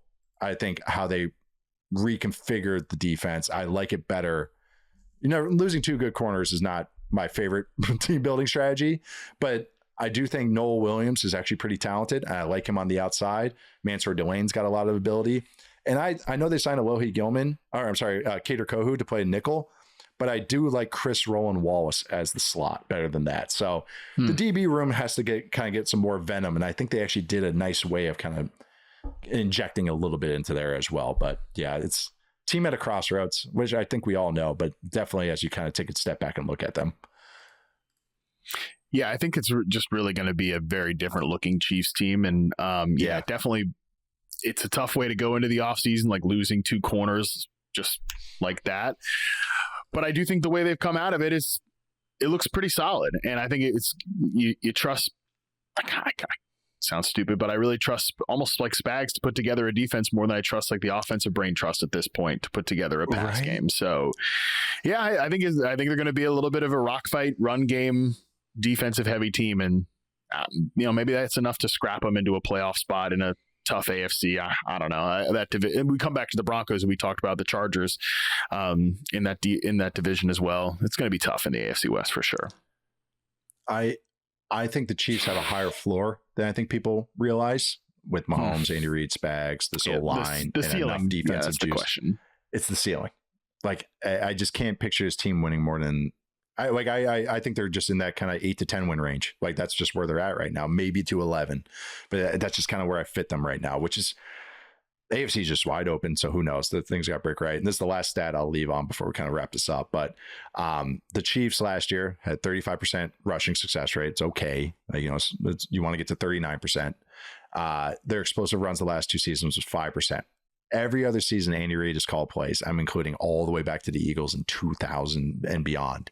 8.4% was their explosive run rate. He's had 5 seasons over 10% with the Eagles or the Chiefs. 10% is extraordinary. That's like what the Dolphins were last year. 14% explosive drop back over his entire team time calling plays. The last 2 seasons. Last year, 10.3%, easily the worst, which is horrid. And then last year was 12.1% in 2025. That was the exact same as the 2015 Chiefs as far as explosive dropbacks. Do you know what the Chiefs started doing in 2015, 16, and then 17, and then 18? Was they had that 1 year, so 2017, when Alex Smith was just chucking stuff on pinning grenades and launching it. And then they drafted Patrick Mahomes also in 2017. So we're at the same kind of nadir that the Chiefs were offensively 10 years ago. And then they hit a huge moment of mental, they expanded their minds mentally as far as their playbook. And then they added Patrick Mahomes. So I'm just curious if this is the nadir this year or last year was the nadir, but there's just that last little renaissance of Andy Reid in this offense. So just kind of curious, just historically too, if the Andy Reid kind of does it again, kind of finds his groove back again. All right. We just went super long on these teams, but that was a ton of fun. Told you we'd deep dive into some of these teams. Also, we haven't done this in a while. Let's do a quick Breakout Watch. This is Breakout Watch. All right, throughout the offseason, we were supposed to be naming one player a week, but because we go long, we've had to cut it a few times, but we've sprinkled some in. But this is a good spot to talk about breakout candidate for the 2026 season. Matt, real quickly, who is your breakout candidate for this year? Yeah, mine's Isaiah Likely, tight end for the New York Giants. When I think about just like it's very, you and I have this conversation a lot. It's very rare that a team will funnel their passing game through a tight end. It's just not many offenses that will do that. It's unusual, that a tight end could, be like potentially the team leader in targets. I kind of think Isaiah Likely with the New York Giants is a really good candidate this year because of the health of Malik Neighbors, which really stinks. Of course, like he's, Neighbors is one of those guys that could be a tier 1 receiver. He was kind of on that trajectory before he got hurt, and now we just don't know what he's going to look like this year. And the rest of the receiver room, I think I like Malachi Fields as a round 3 rookie. I think Darnell Mooney as a reclamation project is interesting. Like they've got some names at wide receiver beyond the guys that they brought in, last minute, like Odell Beckham's back here, Juju Smith-Schuster, and those type of characters. They've got kind of the kind of wide receiver room that could rotate a little bit and be useful players, but they don't, to me, have one dynamic. Even Fields, who I like, I don't know that he's going to be like a dynamic guy that right off the bus, round 3 rookie, leads the team in targets. I think that could actually be Isaiah Likely, who, is a downfield oriented player. I think there's some synergy there with Jackson Dart. I think if we can get him on some of these out cuts and everything, there's like Dart likes to work outside the numbers down the football field. I think there are some ways that he can be a really impactful player there. So, betting on tight ends on their second contract has typically, we've kind of seen this break of late where more younger tight ends have just hit the ground running. But typically, historically, these tight ends on their second contracts have been good bets to make. I think Likely is a good bet to make this year. I think bringing up just the rest of the pass catchers is kind of illustrates your point because it's as much as I like him auxiliary pieces, I think Likely is the one I kind of rely on the most. Not that I don't think Fields can get to that point, but it's unproven until you see it on the NFL football field. So no, Likely, nice. He's just a unique player. There's not Not a lot of likely archetypes. Harold Fannin, maybe is another one from the Browns. Like just of that kind of how he's shaped, how his route running is, what he's best at. Like it's a unique kind of role that they fill. Unique tight end, Great. And that worked out well last year for Harold Fannin production wise in a very chaotic wide receiver room. So this is kind of a similar bet here. And tight ends there's a reason tight ends are quarterback's best friend, especially ones that maybe, check start can be kind of point and shoot. Or the Matt Nagy passing game can kind of be kind of point and shoot. So I think that could be a good way to get him some touches. I went with, and I had to ask our producers because I feel like I keep nominating young safeties in the NFL, but I'm going to go with Jonas Sanker, safety from the Saints. I think 3 of my candidates for these breakouts have been year 2 safeties, which can kind of tell you something about safety value. Sanker, though, starter, played deep safety for them, or say too high safety, I should say, for them. Really good filling the run. I thought his football IQ really stood out to me watching the Saints defense that was sneaky pretty good at the end of last year. And I think Sanker, his intelligence, his versatility really shown and really gets highlighted because it's kind of some blitz happy stuff in that defense. Getting moved to the slot. I'm glad we got the little tweet here as well. Been announced, or at least he's viewed as the slot defender or starting slot defender. And I think that's a perfect way to use his skill set. I mean, we've talked a lot about slots and stars the last few years. Feels like it's a conversation that happens every offseason.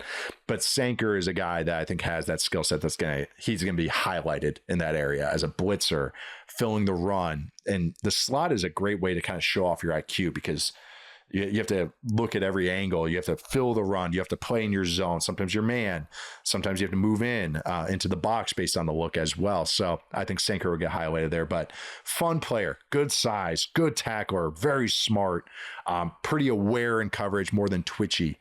So that's why, again, I think the slot is kind of perfect for that skill set. But yeah, check out Jonas Sanker, though. He's a really cool, fun player for the Saints. The Saints defense was statistically much better than people think last year. So that's a good call out. Yes. 11th in weighted DVOA. That's Sanker was a 3rd round pick from Virginia, by the way. Did he go to the same? No, different school, different high school. But all right, we're closing it out today. Matt, thank you for spending a feature film length time with me again. I know you don't watch movies, you watch TV shows. So thank you for spending 2 episodes of prestige television with me. There you go. It was phenomenal. You watching House of the Dragon? I was like, okay, now that's something I understand. Prestige television. Yes. 2 episodes of House of the Dragon with me. So I appreciate that. But yeah, we're closing it out today. We'll be back every Tuesday throughout the offseason. Only a couple more weeks. We got the all average pod coming out soon. That's one of my favorites that you and I did. I love doing that one. And then we're going to get to top 10 offenses, top 10 defenses. We'll start twice a week during training camp, starting the end of July into August. And then season, baby. We're rolling. We're rolling Sunday, Tuesday, Thursdays. Let's do this. But I'm Nate Tice. You can find me at Nate_Tice. That is Matt Harmon. You can find him at Matt_BYB on social media. Make sure to check out Reception Perception and the Yahoo Fantasy Forecast. Matt is starting to crank it up, and he's the best. So thank you again, Matt, for joining me. Rate us 5 stars here. And also, last little piece of news, because I can't get out of here quick enough. I take forever on all this. The Yahoo Sports NFL YouTube channel is here. Subscribe now so you're ready when we move over next month. Like I mentioned, all those shows, that preview series, top 10 offense, top 10 defenses, Sunday, Tuesday, Thursdays, once we get into the season, all those shows on the Yahoo Sports NFL YouTube channel. So make sure to check out Football 301 and all the great content there. And also wherever you get your podcast, like, subscribe, all that great stuff. Thank you to everyone behind the scenes for making us look and sound good. As always, thank you for listening. See you guys next time.